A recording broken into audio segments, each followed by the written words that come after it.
Shalom YouTube. It's been a while since we've posted a video. We're working on a few things. We've been busy. One of the videos that we're planning to put together, we haven't started it yet, and need to make sure we have the right words for it. Is you hear us say shalom, and that's part of our belief, or shalom is peace in Hebrew. No, we're not Jewish. This is not going to be that video. Anyways, so that's just a little touch of that video, and I just don't want it to go too long on a video kind of talking about how we got to where we are in our journey, but it also ties in to where we are in our journey, if that makes sense, and these videos that we've been posting. So today we're going to be roasting some Pablano peppers. They actually take a while to grow. I didn't realize, because they're the bigger peppers. So they're the bigger ones.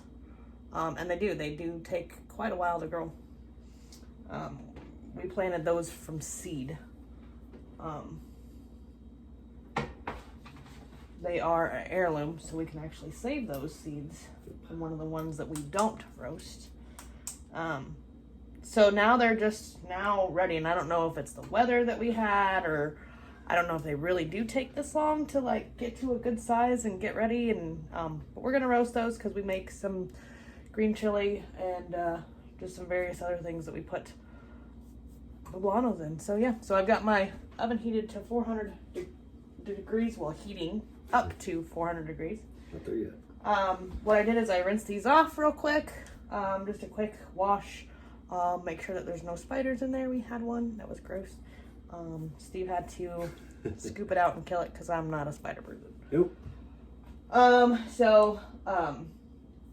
then I'm gonna set the timer for every 5 minutes, and I'm gonna flip them until they are a good char. So we'll go ahead and get that going, and we'll see you back here when it's all done. Okay, so back, and that took about 25 minutes, I believe. Every 5 minutes I would kind of flip them until they were evenly roasted. And then I put them in a bowl for about 10 to 15 minutes with a plate on top. So that kind of helps to steam them and then make it easier for the skins to come off. So I've already done one because of the fact that I needed a reminder. It's been a year since I did it. I did them last year.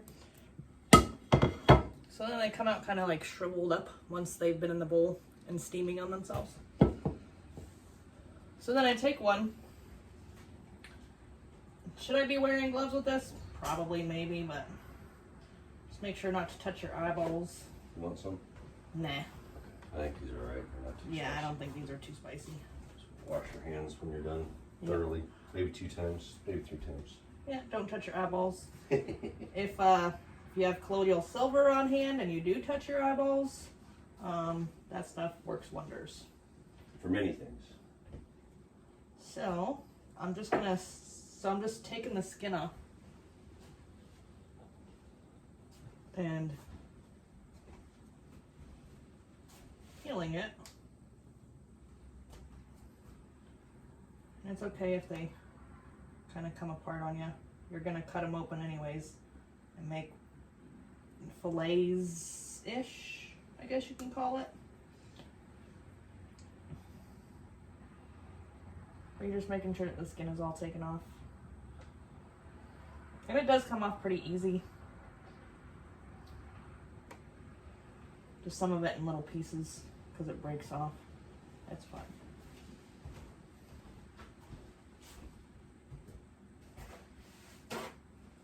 I'm gonna keep the plate over the bowl though. Kind of keep them warm. Thanks.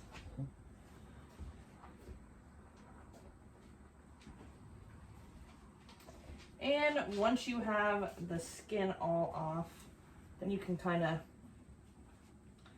I've noticed like a piece of it will tear, and then you can kind of work out the stem and the seeds at this point.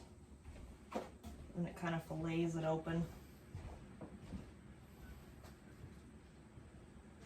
So then you have that part there.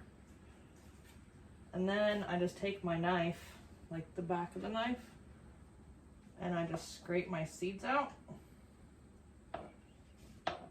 And make like a little pile. And if I get too many seeds on the knife that they keep going back onto the pepper, then I just scrape it off the bowl. But if I scrape this way,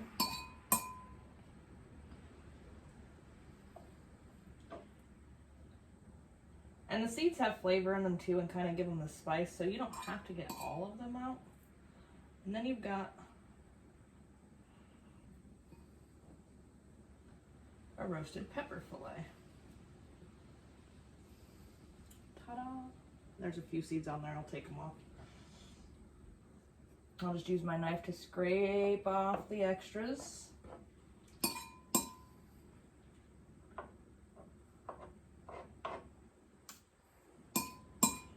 And the way we bag them up is, the way I figured to bag them up is to kind of like how you're going to use them, because we're just going to freeze them.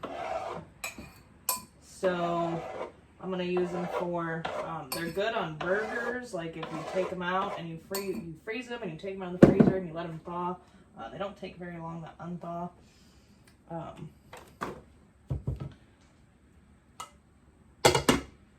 And then when I take them out, I'm going to cut them up. If I put them like in a green chili, then I'll kind of cut them up, dice them up a little bit. But then if I put them on a burger, I'm going to saute them just for a few minutes after they're thawed. And then they can go on the burger.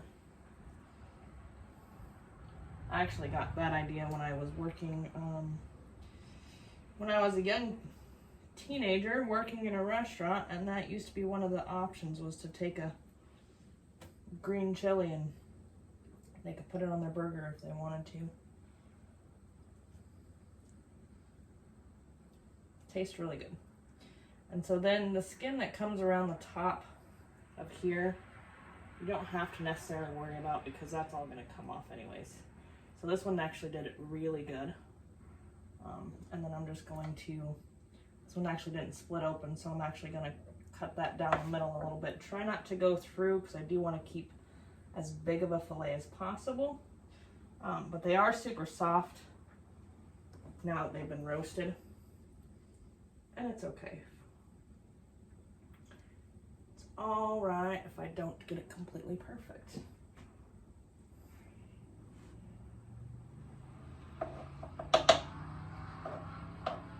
So I'm just going to do that with all of these here. And I'll probably have like 4 or 5 fillets per Ziploc bag that's able to go into the freezer. And they'll be labeled Pablano, roasted Pablano peppers. And then I know that each baggie is for 1 meal.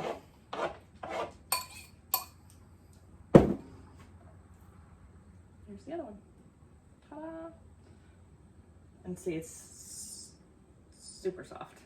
And that's good too, just having like a half. So yeah, so that's it. That's roasted peppers. They are super easy. You can do it with your jalapenos. You can do it with any pepper. Poblanos, these are the first time we've grown poblanos. Poblanos are good for the green chilies. So that's why I wanted to try them. Plus these are heritage or heirloom seeds. So like I had said previously in the video, the ones that are left at the end of the season, or you could take one, because they do carry a lot of seeds actually. And then just save the seeds. I'm learning to, when you save seeds, you take the seeds, you let them dry out in a sunlit area, nice, cool, dark place. Let them dry out, and then you can put them in a Ziploc baggie and then store them in a dry, cool, dark place over the winter for next year. So yeah, if you've got any recipes for green chilies or what you like to do with green chilies, post them and let me know, because I only use them for those two things. And yeah, what else can I use them for? Shalom, y'all.